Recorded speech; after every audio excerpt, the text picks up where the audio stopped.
জামাতের সাথে এখন ইসলামী এই শব্দটা মানায় না। জান্নাতি দল টিকিট বিতরণ করেছিল, মানুষ এখন বুঝে ফেলিয়েছে যে এটা তো জামাত ইসলাম শিরক করেছে। কোনো দল কোনো ব্যক্তি কি জান্নাতের টিকিট বিতরণ করতে পারে? এটা শিরক না? জামাত ইসলাম এখন যে সমস্যায় পড়েছে, না শরিয়া আইন কায়েম করতে পারছে, না মধ্যপন্থী রাজনৈতিক দল হইতে পারছে, একটা উভয় সংকটে পড়েছে। তো জামাত ইসলামকে বলবো যে জামাতের সাথে এখন ইসলামী এই শব্দটা মানায় না, শুধু জামাত নামে এখন রাজনীতি করেন,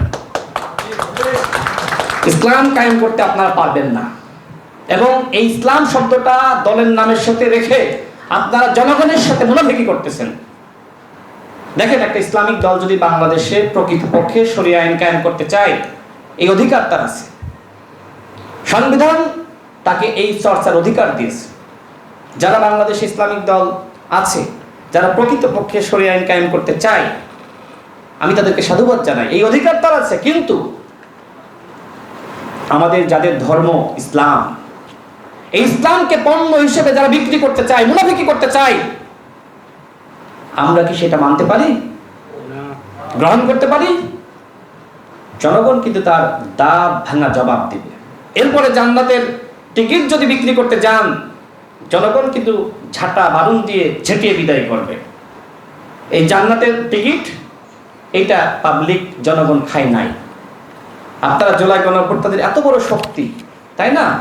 বলেন যে বাংলাদেশে প্রধানমন্ত্রী হয়েছেন আমাদের কারণে, বাংলাদেশে ফিরতে পেরেছেন আমাদের কারণে, মন্ত্রী হয়েছেন আমাদের কারণে।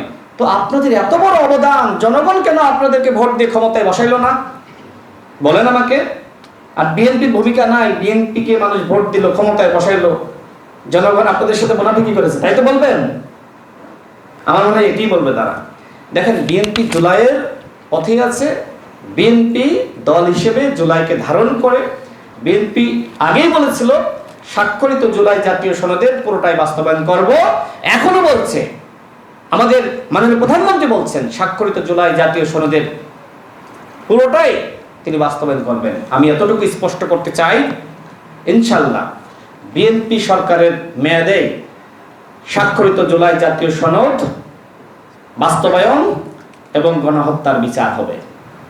কারণ আওয়ামী ফ্যাসিবাদের দ্বারা বিএনপির থেকে নিপীড়িত আর কোনো দল হয়নি। তবে বিএনপি জুলুম করবে না, ন্যায় বিচার করবে। বিএনপি যারা অপরাধ করেছে তাদেরকেও বিএনপি ন্যায় বিচার করবে, বিএনপি কোনো জুলুম করবে না। আমাদের মাননীয় প্রধানমন্ত্রী কি বলেছেন যে ১/১১ সময় আমার এই মেরুদণ্ড ভেঙে ফেলেছিল, এখনো ব্যথা করে, কিন্তু আমি যদি প্রতিশোধ নিই আমার এই ব্যথা কি যাবে? বক্তব্য স্পষ্ট, বিএনপি ন্যায় বিচার প্রতিষ্ঠা করবে। বিএনপি প্রতিহিংসা পরায়ণ হয়ে কারোর সাথে জুলুম করবে না। বিএনপি যদি জুলুম করতো, আওয়ামী লীগের কেউ বাড়ি ঘরে থাকতে পারতো না। 16 বছর বিএনপি ছাত্রদল যুবদলের কেউ ঘরে ঘুমাইতে পারে নাই। বিএনপি প্রতিশোধ দিলে বাংলাদেশের সংঘর্ষ বেড়ে যেত।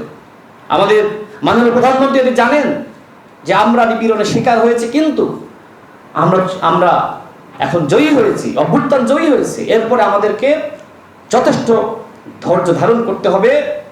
এবং এটি আমাদের জন্য একটি পরীক্ষা যে আমরা প্রতিশোধ নিই নাকি আমরা ন্যায় বিচার প্রতিষ্ঠা করি।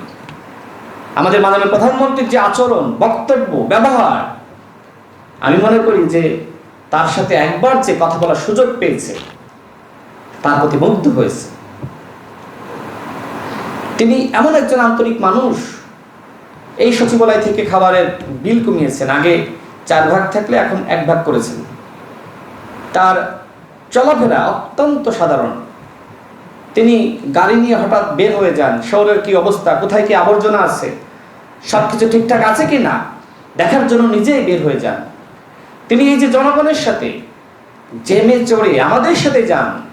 একজন সিএনজি চালকের বক্তব্য শুনছিলাম যে হাসিনার সময় আমাদের কত কষ্ট হয়েছে, সে রাস্তা দিয়ে যাবে, ঘন্টার পর ঘন্টা বসে থেকেছি। তিনি বলছেন যে আমি একজন সাধারণ মানুষ, সিএনজি নিয়ে প্রাইম মিনিস্টারের গাড়ির সাথে যেতে পারি। এর থেকে বড় পরিবর্তন হইতে পারে? আপনাদের সরকার 18 মাসে কি এই পরিবর্তনগুলো করেছিল? সাধারণ মানুষের যে দাবি দাওয়া চাওয়া পাওয়া নিয়ে আন্দোলন করেন, সমস্যা নাই, আমরা তো বলছি না যে আপনারা সমালোচনা করতে পারবেন না, কিন্তু যে প্রতারণা অন্তর্বর্তীকালীন সরকার করলো, সেই প্রতারণাকে পুঁজি করে এখন যা কিছু করতেছেন, এটা দেশের বিরুদ্ধে চক্রান্ত, নির্বাচিত সরকারের বিরুদ্ধে ষড়যন্ত্র। এই ষড়যন্ত্র এবং চক্রান্তগুলো আমরা মোকাবিলা করার জন্য প্রস্তুত আছি। যদি মনে করেন যে আপনারা মানুষকে বিভ্রান্ত করবেন, আপনাদের এই বিভ্রান্তি, মিথ্যাচার সম্পর্কে জবাব দেওয়ার জন্য, মানুষের কাছে প্রকৃত সত্য তুলে ধরার জন্য বিকানের জন্ম হয়েছে।